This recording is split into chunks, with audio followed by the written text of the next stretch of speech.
세상 모든 취업 이야기 비밀노트 톡톡. 오늘은 트러스톤 컨설팅의 차재영 강사님과 함께합니다. 어서 오세요. 안녕하세요. 반갑습니다. 네, 쌤, 그 밥 잘 사주는 예쁜 오빠 지망생이라고 들었습니다. 글쎄요, 작가님의 멘트가 고스란히 들어간 것 같고요. 네. PD님조차 놀랐다고 얘기를 어. 들었습니다. 지금 왜냐면 저희 PD님이 또 워낙 네. 먹는 거에 관심이 많으신 분인데 네. 그 어느 이름이 모르지 못하고 있어요. 제가 지금 만둣국 나왔고 칼국수 나왔고. 저랑 약속하기로는 그 만둣국과 칼국수 그 30번 사줄 거를 이제 네. 한 번에 네. 약간 고급 호텔에 데려가 주신다고.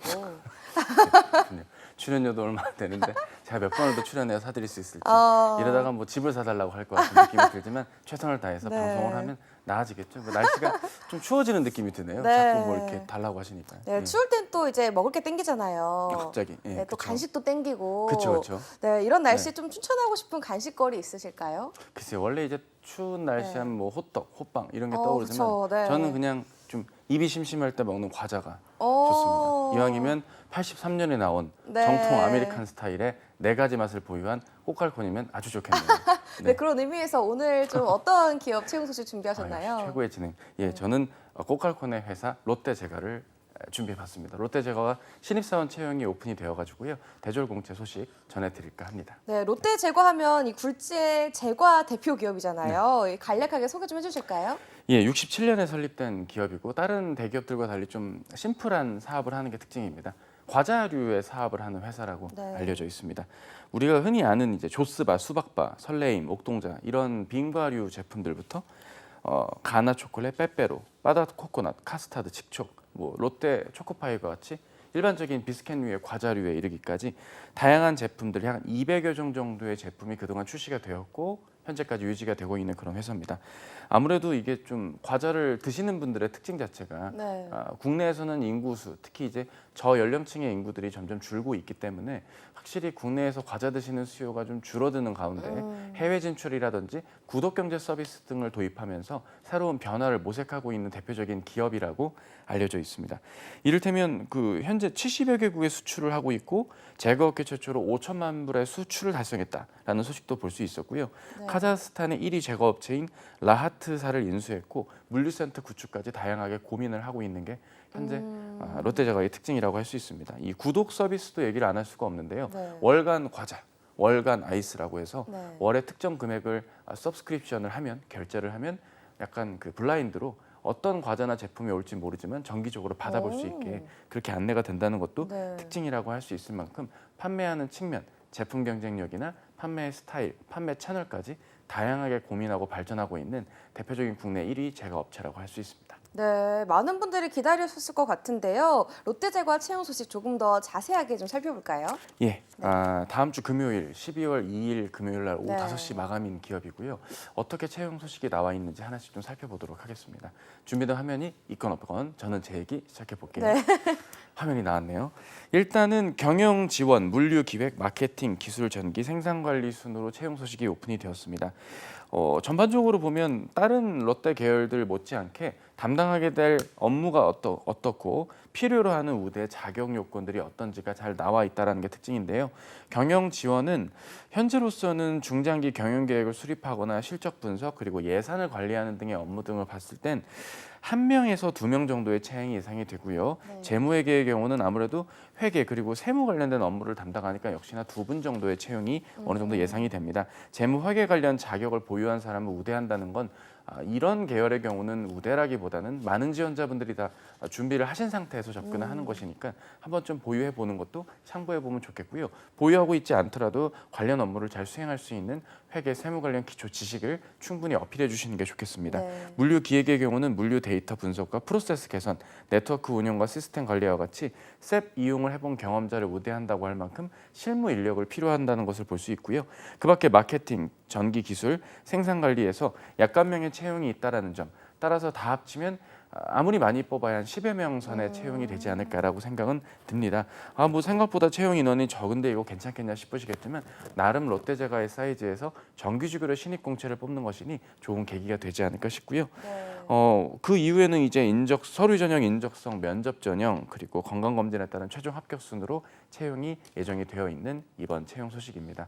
유의해야 될 점들은 면접이 이제 하루에 다 치루어지는 원데이 면접이라는 점이 특징이고요. 역량 면접, 직무 PT, 임원 면접 순인데 이 역량 면접이 우리가 익히 알고 있는 롯데그룹의 구조화 면접의 형태를 띠고 있습니다. 충분히 개인의 경험들을 구조화해서 꼬리에 꼬리를 무는 형태의 질문들이 나오는 거니까 내 답변이 틀린 게 아니라 원래 면접이 그렇다라는 걸 인지하면서 면접 대비까지 착실히 준비해 주시면 좋겠습니다. 네, 알겠습니다. 이번 채용 특징이 있다면 좀 어떤 것들이 있을까요, 쌤? 전체적으로 네. 뭐 타 롯데 계열사들이 해왔던 채용을 유사하게 진행을 하기 때문에 뭐 엄청 특별함이 있다기보단 네. 가장 검증되고 안정적으로 그동안 꾸려왔던 채용이 이어진다는 점이 특징이라고 할 수 있습니다. 뭐 인적성 같은 경우도 언어, 수리, 문제 해결 확실히 이제 이 영역으로만 놓고 제대로 평가가 이루어지고 있다는 것도 그렇고 자기소개서 문항이 크게 바뀌지도 않는 부분들 이런 여러 가지 것들을 고려한다면 채용에 대한 확실한 검증 루트는 시스템은 갖춰진 상태에서 우리에게 등장하게 되었다. 이렇게 보시면 되겠습니다. 네, 그럼 자기소개서 작성 방법을 가이드해드리는 시간을 가져보도록 할 텐데요. 자소서 항목 1번부터 찬찬히 살펴볼게요. 1번입니다. 롯데제과에 해당 직무에 지원하게 된 동기를 서술해 주십시오. 500자입니다. 1번 어떻게 작성하면 좋을까요? 예, 일단은 이게 지원 동기잖아요. 네. 근데 회사에 이 직무를 지원한 이유를 묻고 있습니다. 네. 그러니까 롯데제과까지 와서 물류 기획일을 해야 된다거나 네. 마케팅을 해야 된다거나 하는 등의 이유를 적어주시는 게 중요합니다. 결국 지원하려는 그 직무가 해당 회사의 사업 성과나 앞으로 기대되는 발전 가능성에 어떻게 연관성이 있는지를 놓고 판단해 보시면 좋을 것 같습니다. 네. 그러니까 내가 그냥 경영 지원, 그냥 물류 기획, 그냥 기술 직렬을 지원한 게 아니라 롯데 제과에서 이 파트가 점점 더 중요해질 것이기 때문에 네. 이 중요한 게 담당하게 될 업무를 내가 맡을 수 있는 좋은 기회여서 지원을 했고 나는 지식적으로 그리고 경험 경력적으로 어떻게 준비를 해왔다라는 순으로 약 8문장 500자 내외로 적어주신다면 무리 없이 접근이 가능하지 않을까. 물론 말은 이렇게 쉽게 네. 하겠지만 이게 쉽진 않죠. 맞아요. 회사의 현황을 좀 알맞게 적어주는 것도 관건이 되겠습니다. 작성할 때 조금 유의할 점이 있다면 어떤 것들이 있을까요? 소통이나 협업과 같은 당연한 역량을 네. 여기서 내가 엄청 잘 발휘하겠다는 식으로 어필하는 건 좀 곤란하지 않을까 싶습니다. 어. 철저하게 모집 공고에 나와 있는 업무 내용을 한번 기재해 보시되 네. 그 적혀진 업무 내용을 잘 소화하는 데 필요한 역량이 무엇인지를 생각해 보면 좋겠고요. 업무를 수행하는 데 필요한 지식적인 측면 혹은 특정한 카테고리에 대한 인사이트, 이해도 혹은 특정한 업무하는 데 필요한 툴, 소프트웨어를 다룰 줄 아는 것도 역량이 될 수 있습니다. 소통과 협업은 다른 문항에서 쓰셔도 충분하거나 면접 때 어필해 주시는 게 더 나을 것 같습니다. 네, 알겠습니다. 이어서 자기소개서 2번 문항을 살펴볼게요. 지원 직무 또는 관련 분야의 전문성을 기르기 위해 노력한 과정과 지원 직무에 대한 본인의 강점을 서술해 주십시오. 이건 700자네요. 2번은 어떻게 작성하면 좋을까요, 쌤? 예, 뭐 많은 분들이 왈가왈부가 있겠지만 1번 문항과 연결을 지어서 작성을 하셔도 좋겠습니다. 그러니까 1번 문항에 이 회사에서 이 직무를 지원한 이유에 대한 이야기가 조금 글자 수가 부족하다는 이유로 한 가지 이유만 적혀 있다면 또 다른 이유를 두 번째 문항에서 좀 더 자세히 풀어주시는 것도 하나의 방법이 될 수 있을 텐데요. 물류 기획이 됐든 마케팅이 됐든 필요로 하는 실무에서의 경험치라든지 특정한 자격 취득에 있어서 어떤 실무 지식적인 측면을 쌓아왔는지의 이야기를 좀 더 자세히 적어주시는 것도 좋겠고요. 개인적으로는 그 분야에서 필요로 하는 전문성이 무엇인지를 소제목이나 첫 번째 문장에 적어주시면 좋을 것 같습니다. 이 분야에서 중요한 건 뭐 예를 들어 디테일이다. 그러면 꼼꼼한 본인의 업무를 대하는 자세나 태도를 과거의 실무 경험이나 단체 활동 속에서 그런 자세로 이어왔던 것들을 녹여보는 것도 좋겠고요. 네. 이 분야는 이 자격증이 실질적으로 필요하다라고 느껴진다면 그 자격의 필요성을 언급해 준 뒤 거기에 걸맞는 자격 취득의 노력을 적어주시는 것도 하나의 방법이 될 수 있습니다. 막연한 글로벌 역량을 적으면 서류는 어떻게 통과될지라도 면접 때 검증받을 수도 있습니다. 카자흐스탄, 인도에서 롯데 초코파이 대박 났어요. 저는 이 대박 나는데 더 대박 나게끔 이런 강점을 발휘하고자 합니다. 라는 식으로만 적는다면 틀린 말은 아니지만 조금 제너럴리스트한 접근의 역량이 될 수 있기 때문에 그러한 경쟁력이 남들이 할 수 있는 경쟁력이 아닌 키워드와 단어들로 나와주는 게 무엇보다 필요하지 않을까 싶습니다. 네, 알겠습니다. 1번에서 조금 못다 작성한 부분이 있다면 2번에서 좀 연결해서 작성해도 될 것 같다고 말씀을 주셨고 또 이 본인의 강점을 소제목을 달아서 작성해도 좋겠다라고 팁을 주셨습니다. 작성할 때 좀 유의할 점이 있다면 어떤 게 있을까요? 이제 근거의 경험을 자세히 적으려고 할 수가 있습니다. 네. 근데 이 근거 경험을 한 600자 가깝게 경험부터 길게 적고 맨 마지막 문장에 이 경험을 통해 기른 강점은 어찌어찌 할 거임 이러면서 글이 끝나는 건 조금 와닿지는 않을 거니까 네. 너무 경험을 길게 적기보단 해야 할 전문성에 대한 이유와 의미를 한 2문장, 이를 이해 필요로 하는 노력을 이러이러한 지식 체득, 이러이러한 경험 확보 등을 통해 구체화했다라고 한 문장, 나머지 경험을 한 5문장 정도 적어주시면 좋지 않을까 싶습니다. 네, 알겠습니다. 이어서 자기소개서 3번 문항도 살펴볼게요. 3번입니다. 지금까지 경험했던 실수 중에서 가장 기억에 남는 실수에 대해서 구체적으로 서술해 주십시오. 실수한 상황, 원인, 주변 반응과 대처 방안 등도 작성해 달라고 적혀져 있네요. 700자입니다. 이 항목 어떻게 작성하면 좋을까요? 일단은 문항에 나와 있는 괄호 안의 조건을 고려해 주시는 게 좋습니다. 그리고 700자니까요. 700자라는 말은 결국 이 경험만 충실하게 적어주셔도 된다의 의미가 될 수도 네. 있지만 어느 정도 경험을 좀 요약 정리하신 상황이라고 한다면 아무래도 내가 생각할 때 실수라 있더라도 어떻게 극복하는 게 더 좋겠다라는 식으로 느낀 점을 문단의 맨 처음이나 마지막에 기재해 주시는 게 좋습니다. 그리고 본인이 했던 실수여야지 다른 이가 했던 실수를 내가 마치 커버하고 내가 극복했다는 쪽으로 이야기하는 건 조금 적절하지 못하다고 보거든요. 네. 가능하면 이러이러한 걸 좀 간과했다거나 덜 중요하다고 생각했던 게 가장 결정적인 사유로 안 좋은 결과가 나왔던 거니까 네. 그런 부분들을 유의해 주면 좋겠고요. 네.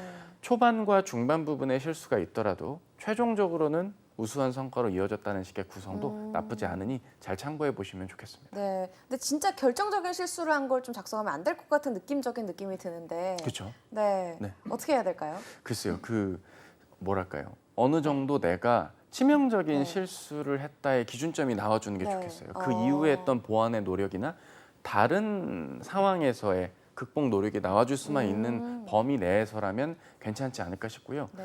그 너무 게으르다든지 네. 본인이 너무 일방적으로 노력을 안 했던 부분들까지 굳이 언급해 볼 필요는 그쵸. 없지 네. 않을까 싶습니다. 왠지 고쳐지지 않을 것 같은 부분들 네. 얘기하시는 거죠? 이를테면은 기존에 해왔던 대로 이렇게 하면 되겠지라는 좀 안일한 판단이었다라든지 아니면 기존엔 이렇게 하니까 되지 않았을까?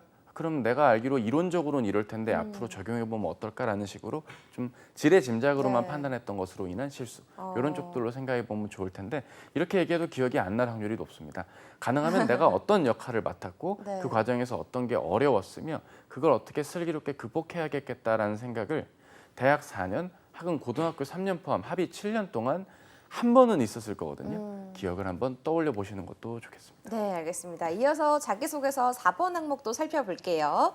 학업 이외에 관심을 가지고 했던 경험 중에서 가장 도전적이었던 경험을 구체적으로 서술해 주십시오. 700자입니다. 도전한 분야와 계기, 실행 과정, 어려웠던 점 등을 함께 적어주시면 좋을 것 같아요. 어떻게 작성 좋을까요? 일단은 롯다제과의 인재상인 도전, 책임 이런 키워드와 관련이 있는 문항이라고 꼽고 싶습니다. 일반적으로 어떤 목표를 세울 때 그냥 목표를 세우는 것과 가장 도전적인 목표를 세웠다라는 말은 조금 느낌이 다른 거거든요. 그렇죠. 네. 이를테면 그냥 목표니까 이번 학기까지 뭘 완료해야지는 그냥 목표인데 네. 그 중간 과정에 어려움이 존재한다거나 단체 활동 속이라고 한다면 적은 인원인데 많은 인원이 달성해야 될 목표를 해야겠다거나 주어진 목표보다 더 높게 상위 목표를 잡고 네. 도전을 할 수밖에 없었던 그런 상황적인 느낌 그런 내용들이 좀 나와준다면 어느 정도 작성을 하는데 가이드가 되지 않을까라고 생각이 들고요. 네. 괄호 안에 있는 조건 중에 실행 과정을 너무 길게 적으면 안 되고요. 어려웠던 점은 꼭 한 문장이 기재가 되어야 됩니다. 네. 그냥 단순히 이러한 과정, 저러한 과정, 그러한 과정을 겪었고요. 비록 일부 어려웠지만 이러면서 그냥 말이 끝나면 안 됩니다. 네. 뭐가 어려웠는지가 분명히 기재가 되어야 됩니다. 네. 새롭게 시도해서 어려웠던 걸 수도 있고 나 외에 다른 이들은 이걸 처음 경험했기 때문에 어려웠던 걸 수도 있고 목표를 너무 높게 잡은 것, 시간이 한정되었던 것 등등등의 어려움도 존재할 테니 그 점을 감안해서 접근해 보시는 게 필요하겠죠. 네. 근데 만약 도전적이었던 경험이 없는 상황이라면 조금 난처할 것 같은데 그런 분들은 어떻게 작성해야 될까요? 일단은 그냥 도전을 했다라는 게 꼭 어떤 정량적인 목표만이 도전이라고 말할 수는 없겠습니다. 이를테면 무언가를 한 학기 내에 완료를 해야 됐던 것도 해당이 될 수도 있고요. 네. 시간 단위로서 이걸 100% 완성을 한 학기 내에 완료하는 것이 이 프로젝트의 목표였었다라는 식으로 내가 완료했던 것 시점을 어떤 좀 생각보다 여의치 않았지만 목표로 내가 꼭 도전적으로 봐야 됐던 기간을 목표로 기간 단위를 목표로 한번 접근해 보는 것도 내가 좀 도전해라고 말할 만한 목표가 없지 않은가를 좀 벗어날 수 있는 어떤 네. 힌트가 되지 않을까 싶습니다. 네, 보통 어떤 걸 준비하는데 뭐 네. 6개월이 걸리는데 네. 대중적으로 네. 나는 뭐 3개월 안에 했다 뭐 이런 거 말씀하시는 거죠? 이제 뭐 저희 업계로 들어오셔도 진행 그만하셔도 될 것 갈까요? 같아요. 네. 이 자리에 앉으셔도 될 것 같아요. 네. 정확하게 보셨습니다. 네, 알겠습니다. 네, 끝으로 5번 항목 살펴보도록 하겠습니다. 5번입니다. 학업 또는 조직 활동에서 새로운 아이디어를 제시해서 문제를 해결하거나 상황을 반전시킨 경험을 구체적으로 서술해 주십시오. 당연한 문제, 실행 방법, 예상 결과, 실제 결과 등이라고 써 있습니다. 700자입니다. 조금 구체적으로 항목들이 써 있는 것 같아요. 5번은 조금 새로운 것 같은데 좀 어떻게 접근하면 좋을까요? 예, 마찬가지로 많은 대기업들이 최근 들어서 면접이나 네. 자기소개서에서 이런 문항들을 요구하고 있습니다. 당면한 문제가 정확하게 드러나는 게 무엇보다 중요합니다. 여기서 말하는 문제라는 것은 과제의 타이틀이 될 수도 있고요. 네. 진행하는 무언가를 진행하는 상황 내에서 벌어진 문제일 수도 있겠습니다. 그 과정에서 어떤 방법을 도입하는 것이 낫겠다. 기존의 방법을 답습하기보단 새로운 방법으로 이렇게 시도해 보는 것이 낫지 않을까라고 아이카릿 생각을 했고 생각한 거에 맞게 이렇게 방법을 한번 도입해 보자고 주변 동료들에게 건의를 했으며 일부 우려가 있었지만 지지해 주셨고 그래서 이런 저런 단계 끝에 완료가 되었다. 라는 식의 구성이 되어주는 게 좋고요. 희한한 점은 예상 결과와 실제 결과를 같이 요구한다는 점입니다. 그러게요. 네. 예상 결과를 문단의 초반에 적어줘도 좋고요. 마지막 결과가 나왔을 때 같이 적어주셔도 좋습니다. 네. 초반에는 뭐 100포기의 배추를 담그는 게 불가능할 거라 느꼈지만 네. 무려 150포기까지 담갔으니 이거 완전 금손 아닌가 이러면서 글이 마무리가 되더라도 어쨌든 뭐 예상 결과도 꼭 적혀져야 네. 된다. 괄호 안의 조건을 최대한 충족시켜주는 게 중요합니다. 네, 알겠습니다. 끝으로 롯데제과 원하시는 그 구직자분들에게 응원의 한마디 해주실까요? 네, 작성이 무난하다고 볼 수 있지만 생각보다 고민해야 될 경험 정리도 물론이고요. 면접도 원데이로 진행되니까 면접 노력 놓치지 않고 접근해 주시는 여러분들 되셨으면 좋겠습니다. 네, 알겠습니다. 지금까지 차재용 강사님과 함께했습니다. 말씀 고맙습니다. 감사합니다.